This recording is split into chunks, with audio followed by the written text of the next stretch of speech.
So ito guys, open lang po natin dito. Yan. So hanapin lang natin kung saan natin na ilagay yung file natin na gusto nating install itong Microsoft. Yan o. Dito po yung file ko sa Windows ito. Yan. So ito po yung gagamitin kong Microsoft dito. Ito. 2016.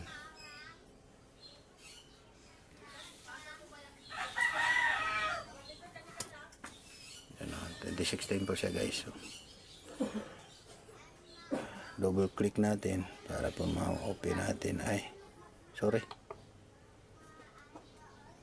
Ito pala. Ito, sorry. Ito, double click natin dito siya. Yan. So, hanapin natin sa baba. Ito, nasa baba. Nasa pinakamaba. Baba niya. Ayan. Ito po siya guys. Ayan. Ito po yung setup. Tapos ito po yung i-double click natin para po ma-install siya. Yes na dayon. Oh, sorry. Nabisaya naman. Ayan. Check natin ito. Box na ito. I accept terms of this agreement. Click. Then continue po. So, ito. Click natin sa continue. Yan.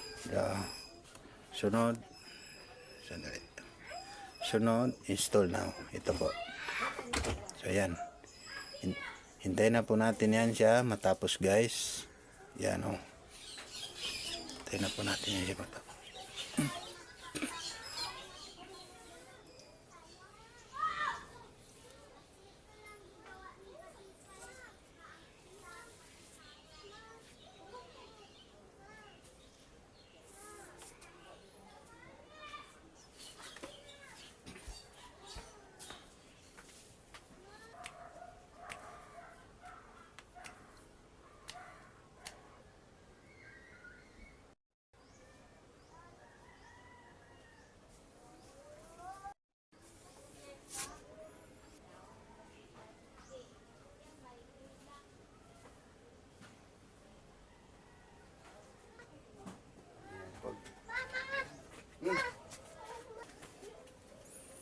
So guys, ito po.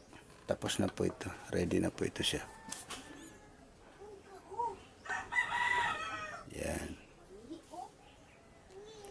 So, try po natin.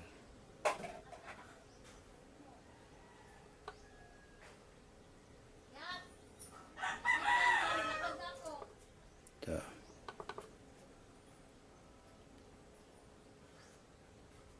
Ayan.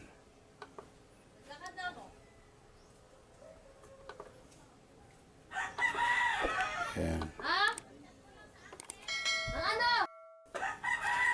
So, ito na po siya guys.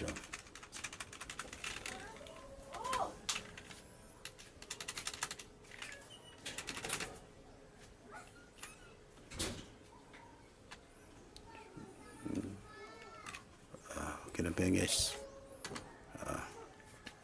So, maraming salamat guys sa panonood sa aking video. Sana po nakatulong po sa inyo.